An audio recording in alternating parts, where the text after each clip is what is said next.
Saludos, buenas tardes, gracias a cada uno de nuestros amables televidentes por sintonizar una vez más el espacio Algo Más que Vivir. Roberto Díaz tiene el grato placer de saludarles y de compartir con todos ustedes esta nueva entrega del espacio Algo Más que Vivir, recordando que vivir es mucho más que un simple existir y que cada nuevo día son nuevas oportunidades para mejorar todo lo que realizamos en nuestro diario vivir. Y hoy, a propósito del nombre de nuestro programa, tenemos un tema sumamente interesante porque es parte de la vida de todos nosotros, señores. Los que no se mueren a una temprana edad van a llegar a esa etapa de la vida. Se dice que una de las cosas que más la gente le teme es a eso, a tres cosas. Dicen que a la muerte, a envejecer o perder la memoria. Estas tres cosas el ser humano le teme. La gente quiere durar mucho, pero no quiere envejecer. Nosotros vamos a estar hablando de este tema hoy con la doctora Georgina Brito Tyson, sí, que está con nosotros, que es médico gerontóloga y salubrista. Nos va a estar abordando este tema tan interesante. Buenas tardes, Georgina. Gracias, Roberto, por la invitación, por la receptividad a conversar sobre estos temas. Eres médico gerontóloga. Sí, es correcto. ¿Qué es la gerontología? La gerontología es la ciencia que estudia los cambios del envejecimiento a nivel biológico, social y psicológico. Ustedes tienen que ver con la parte de la integración, como bien decíamos en un momento, de la parte social y de la parte también económica. No solo se quedan en la parte de la salud, ¿cierto? ¿Cómo abordan ese tema? Sí, la gerontología tiene varias ramas y se apoya mucho con la parte de política pública, con la parte social, con la parte de la psicología. Y entonces nos apoyamos para poder entender cómo los determinantes sociales afectan la vejez. Muy bien. En nuestra sociedad podría señalarnos, por ejemplo, esa parte de afectación a la que haces referencia. ¿Existen factores que afectan podría yo decir, el buen envejecimiento de los individuos? Sí. El envejecimiento es un proceso biológico. Es un proceso que es continuo, es gradual y a todos nos sucede. Y sobre todo es irreversible. Entonces, habiendo dicho esto, tenemos factores genéticos que afectan la vejez, tenemos también factores de comportamiento y también tenemos factores ambientales. En los últimos años se ha comenzado a estudiar más cómo los determinantes sociales afectan la salud. Podemos mencionar como la falta de educación, la falta de acceso a servicios de salud o seguridad social, como la falta de transporte, o sea, el acceso. El urbanismo, el urbanismo. Todos estos factores afectan cómo nos desarrollamos y cómo nos desenvolvemos en la vejez. Podríamos decir, Georgina, no sé si estarás de acuerdo con lo que voy a plantear, en sociedades como la nuestra, llegar a viejo debería darnos miedo. No debería de darnos miedo, pero sí es un reto. Y realmente es importante que estos temas, y te confieso que esta es la década del envejecimiento saludable. Sí. Desde la Organización Mundial de la Salud se han establecido varias estrategias en las Américas para promover un envejecimiento saludable, desde el 2020 hasta el 2030.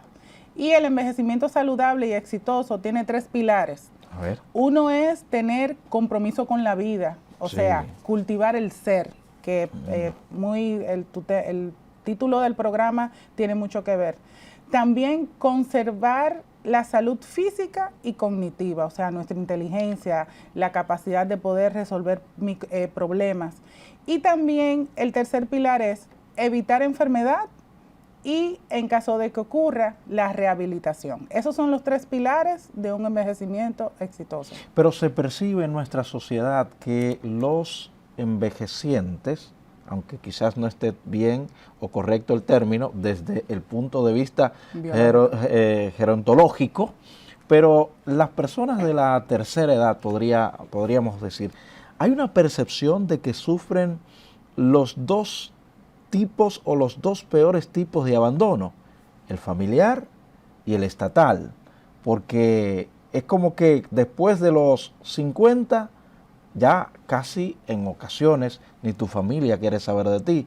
Y entonces el Estado a veces no asume esa responsabilidad que está planteando. Por eso te hacía la pregunta si deberíamos temer llegar a viejo, porque sé que en tu práctica has escuchado a estos gerontes decir, o a las personas ya de la tercera edad, decir, yo no quiero ser una carga para nadie, porque perciben que cuando ya no pueden producir, vienen a ser una carga para la familia. Y a veces, que en mi caso, desde la psicología, he tenido que conversar con estas personas y decirle, no, si sus hijos no fueron una carga para usted, usted tampoco puede ser una carga para ellos. Pero se perciben así. Qué bueno que ustedes tienen un capítulo que trabaja esa parte también de la psicología. Pero el Estado, el esfuerzo que ha estado haciendo para trabajar con esas personas. Sí, excelente planteamiento. Lo primero que debo de abordar es que es un tema social y es sobre los mitos y las creencias que tenemos las personas hacia la vejez. Cómo percibimos la vejez. Sí. Y esa percepción la proyectamos en ellos y obviamente ellos se sienten rechazados, negados de la sociedad. Le impiden inclusive realizar actividades, ya sea educativas, culturales o inclusive mantenerse en la parte laboral. Entonces, habiendo dicho esto, tenemos que comenzar a trabajar ese diálogo sobre la vejez, que es parte del ciclo de la vida, es un proceso normal y comenzar a generar y a promover relaciones intergeneracionales. En otras comunidades, en Europa, por ejemplo, o en Japón, que es uno de los países con mayor expectativa de vida, los adultos mayores son, la visión que se tiene son personas de respeto, donde todavía en la comunidad, antes de realizar cambios o antes de creación de políticas, se le consulta, porque son los sabios. Sí. Entonces, esa integración de la sociedad con ellos y ese respeto no se sienten así. Entonces, nuestra cultura a nivel de América Latina, ¿qué ha sucedido? Lo que le tomó a Europa años, América Latina y el Caribe ha llegado muy rápido. Ahora mismo, de acuerdo a los últimos datos del censo, nosotros tenemos alrededor de 10.7 millones de habitantes y de esos habitantes, el 13.3% tiene más de 60 años. Entonces, hemos comenzado una transición demográfica y la población está envejeciendo más rápido. Entonces, hay varios factores que influyen en ello, como el avance tecnológico, la seguridad social, aunque nuestra seguridad social es joven, pero es un gran avance de que nosotros ahora mismo más o menos tenemos una cobertura de seguridad social entre un 98 y 99%, una parte contributiva y una parte subsidiada por el Estado, que eso es uno de los avances. También tenemos programas, tenemos una institución que se encarga de velar por los derechos del adulto mayor, que es el CONAPE, Consejo Nacional de Personas Envejecientes, y a través de ellos tienen servicios jurídicos para temas de maltrato, estafa financiera. También tienen las tutelas de los asilos, de los hogares de cuidado permanente, y esa persona que está abandonado, que no hay ningún registro de un familiar o un allegado que se encargue de él, ellos hacen un esfuerzo, hacen un levantamiento con trabajo social, geriatras, psicólogos, y lo ubican en estos hogares. Entonces sí, también tienen el programa, creo, Familia de Cariño, que consiste en la persona que asume a ese envejeciente, le dan una especie de una pensión para ayudar a ese envejeciente. Sí. Es así. Ese cuidador que se le entrega especie de un viático o una mensualidad y por unas horas al día apoya a esa familia a cuidar a ese adulto mayor. Entonces, sí, existen grandes esfuerzos desde el Estado para comenzar a atender las necesidades de esta población. Lo que pasa es que nos falta tiempo aunque tenemos que apurar el paso, porque ya 2 dígitos en salud es mucho. Un 13% de la población que sea envejeciente, tenemos que comenzar a crear políticas públicas, crear servicios sociales. Yo insto que todo el que piense en poner algún negocio, piense en esta población, que sea inclusivo. Yo creo que antes de irnos a la pausa, y vamos a dejar algo sobre la mesa para tratarlo al regreso, la parte de la concienciación a la ciudadanía es sumamente importante. Ahí es donde más se debe trabajar, porque de hecho al regreso, para que nos hables un poquito de los diferentes tipos de maltrato de las que suelen ser víctimas estos envejecientes, porque a veces la gente está muy ajeno a ellos, pero al regreso usted nos conversa un poquito de esto. Sí. Pausamos.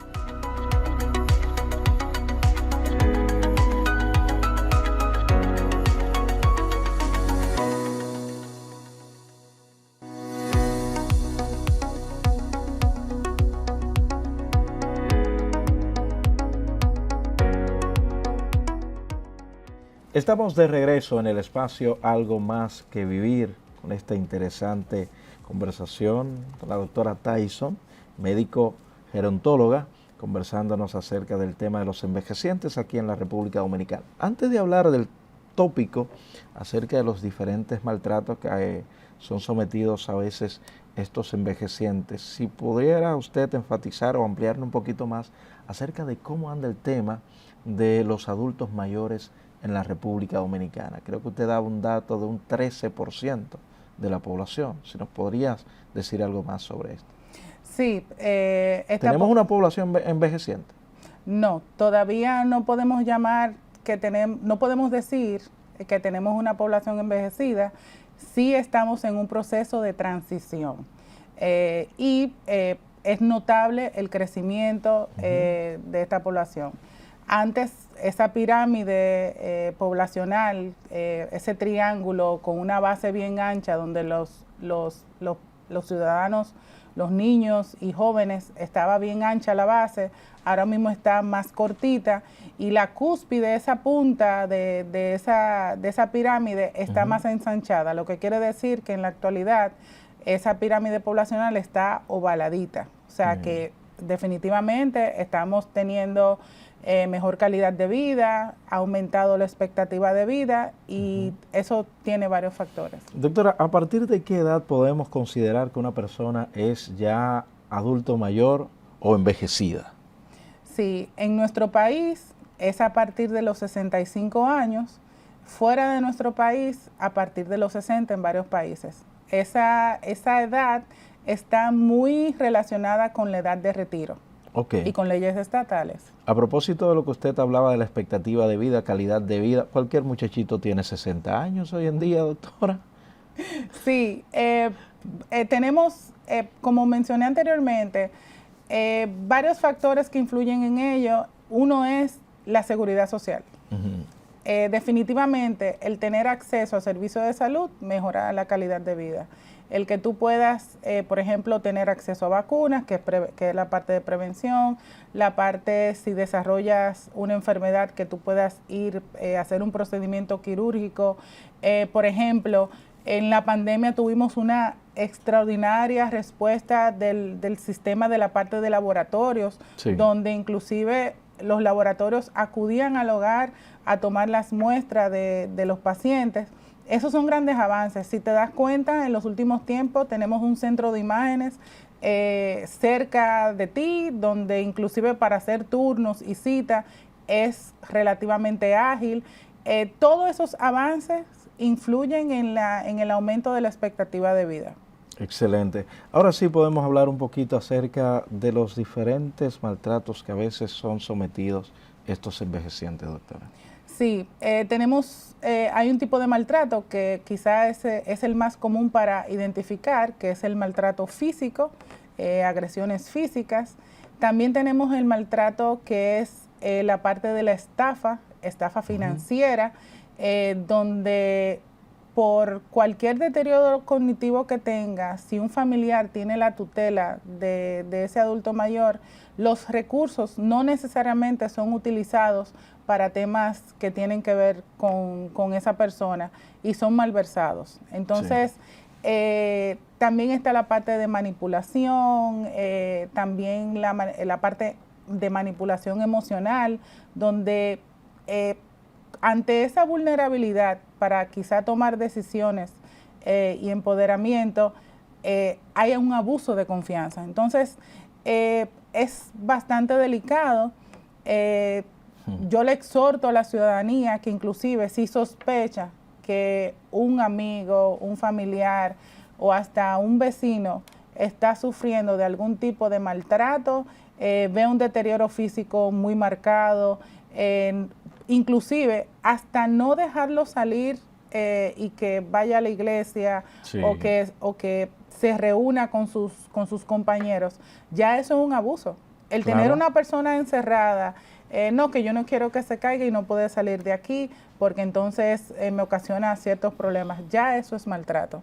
Entonces, pueden utilizar de manera anónima, llamar a CONAPE y denunciar. Se necesita obviamente los datos, la dirección, sí, la ubicación, y de manera anónima se puede hacer la denuncia. Existe una ley de 1998 de protección a las personas envejecientes. Y ahí está, como bien dice la doctora, el Consejo Nacional para las Personas Envejecientes, que es el CONAPE. Cualquier situación en la que usted descubra que esté un envejeciente, usted puede llamar al CONAPE y denunciar dicha situación. El mejor lugar para que esté una persona de la tercera edad, asilo o su hogar. Su hogar. Nosotros como médicos y facultativos en el área siempre promovemos que esté el mayor tiempo posible en su entorno. Siempre promovemos la autonomía y que esté el tiempo más largo, prolongado en su entorno. ¿Y a qué se debe tanto abandono de los envejecientes? ¿A qué podríamos nosotros atribuirle esto, doctor? Varios factores. Primero, pudiera mencionar la parte de educación. Hay situaciones que son quizás hostiles o que no se comprende, no se entiende cómo manejar esa situación. Entonces, si no se tiene la asesoría, si no se tienen las bases y las herramientas básicas para manejarlos, entonces se hace un poquito, crea mucho roce y crea una dinámica de afectación social en esa familia. Por eso es importante que todo adulto mayor tenga un médico de cabecera. Y ese médico de cabecera con un equipo multidisciplinario e integral aborde la situación. Acompañamiento de un geriatra, gerontólogo, a la misma vez con un psicólogo y en caso de ser necesario de un trabajador social. Luego que esa familia se oriente de cómo, de cuáles herramientas tiene a la mano básicas de cómo manejar ciertas situaciones, la situación en el hogar mejora bastante. Muy bien. Leí un dato en una ocasión de que más o menos creo que era el 32% de muertes por suicidio son de personas mayores de 65 años. ¿Es muy común el tema del suicidio en las personas envejecientes, doctora? La depresión es uno de los grandes síndromes geriátricos. En la vejez hay una dinámica que sucede, que es la soledad. No es recomendable. El aislamiento lacera mucho la parte cognitiva y neurológica del adulto mayor. Entonces, y ese aislamiento puede tener varias causas. Una causa puede ser física, que tenga condiciones físicas que impidan que esa persona se relacione con otros, acuda a un club social, juegue ajedrez, vaya a la iglesia, por ejemplo, una persona que utilice bastón, silla de rueda, y que entonces su entorno tenga barreras arquitectónicas y que el acceso para él poder socializar no sea el más óptimo. Entonces, ante el miedo, bueno, si salgo me puedo caer, está lloviendo y quizá no tengo a alguien que me ayude a subir una rampa o una escalera, prefiero mejor quedarme en la casa. Nosotros hemos tenido experiencia de pacientes que tienen hasta 15 días y 20 días sin salir de su casa. Y eso es terrible.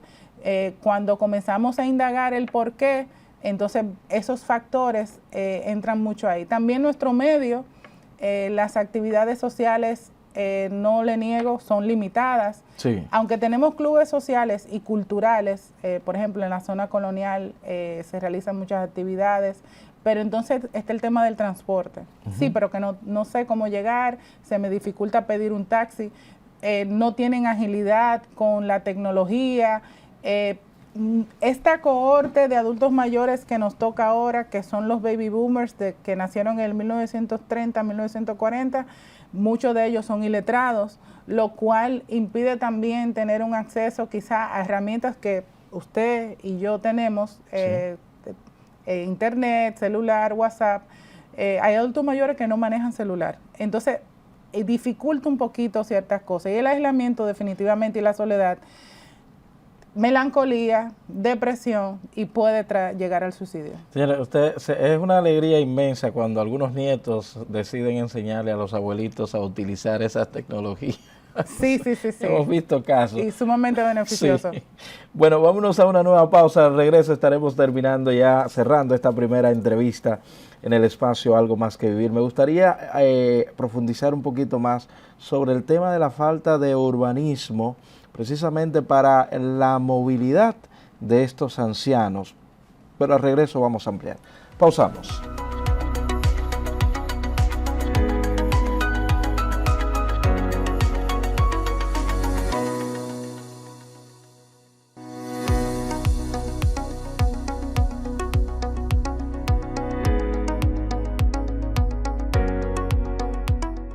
Bueno, estamos de regreso en el espacio Algo Más que Vivir, esta interesante conversación con la doctora aquí acerca de las personas, de los adultos mayores, y hablábamos fuera del aire acerca de que no tenemos una ciudad urbanizada para que un adulto mayor se pueda desplazar, porque en otros países ellos van a sus conciertos de aquellos artistas de su época, de algunos van al teatro, en ocasiones acompañados por familiares, pero aquí es bastante difícil el tema del tránsito, las avenidas, las calles, es un caos. Esta ciudad es difícil la sobrevivencia de un adulto mayor. ¿Qué usted piensa acerca de eso? Sí, estoy totalmente de acuerdo contigo, Roberto.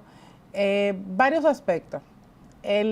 La esencia, educación, esa cortesía de ceder el paso, esa cortesía de apoyar a esa persona que quizás requiera de un apoyo para cruzar una calle. Pero quitando esa parte de la educación, Santo Domingo, que es donde nosotros residimos, en los últimos años ha tenido un crecimiento vertical increíble y sobre todo muy rápido, donde no se ha podido planificar un urbanismo y nuestras aceras, las calles. De hecho, muchas instituciones y edificaciones quizá antiguas con unos diseños arquitectónicos totalmente no amigables para la población adulta mayor o una población con diversidad funcional o discapacidad.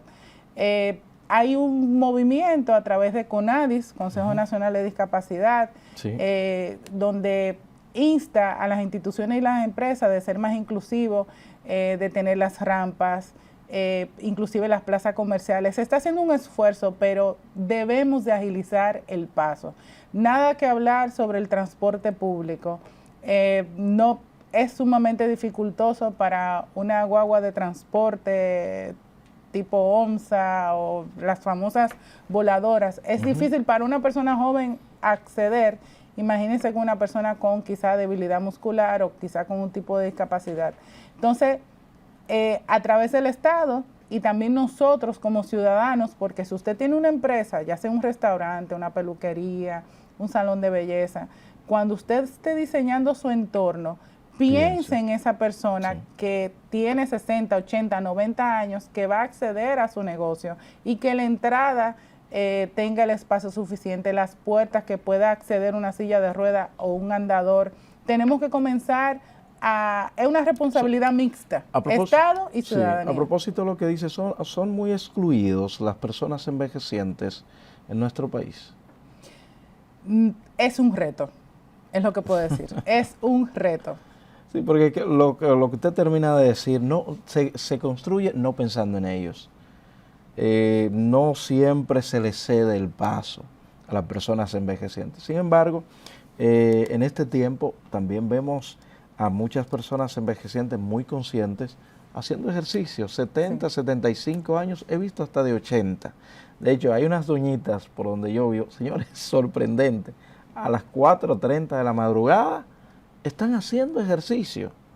Y esto de verdad que es maravilloso, claro, acompañado de otras personas, pero eso le brinda un mejor estado de salud. Claro que sí. La actividad física es uno de los pilares del envejecimiento exitoso, envejecimiento activo. Manteniendo la masa muscular, nosotros preveemos caídas. La caída es un fenómeno que es la línea divisoria en que ese adulto mayor sea independiente autónomo o que caiga en cama y necesita asistencia 24/7. Una sola caída. Fractura de cadera, fractura de fémur, fractura de costilla, brazo, húmero, el cual requiere de meses de rehabilitación, terapia física. Manteniendo su masa muscular ante cualquier falta de equilibrio, ese cuerpo puede responder. Y de la manera que podemos conservar masa muscular es buena nutrición y ejercicios. Finalmente, doctora, escuché a alguien decir en una ocasión, hay que envejecer con estilo. ¿Qué es esto? Envejecer con estilo, doctora. Envejecer con estilo, realmente no había escuchado directamente así ese término, pero realmente en toda etapa de la vida hay que ser único. Y realmente en esa tercera edad, podemos llegar con salud óptima. Sí.